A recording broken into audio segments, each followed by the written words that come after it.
imam masjid se-Kecamatan Lunga. Saya mewakili daripada imam masjid mengharapkan kepada masyarakat umum supaya tidak menggunakan masjid ini sebagai media politik mereka. Jangan sekali-kali mereka mempergunakan sarana ibadah itu untuk kegiatan-kegiatan politik, kecuali mereka ingin berpolitik itu di luar daripada lingkungan masjid.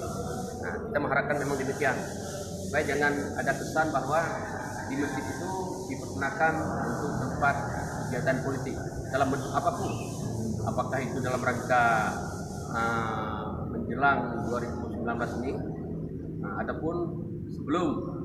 Artinya kegiatan-kegiatan politik yang berbau politik itu ada baiknya jangan di masjid, biarlah di luar masjid. Itulah harapan kami dari wakil daripada imam masjid dalam Kecamatan Lunga. Assalamualaikum.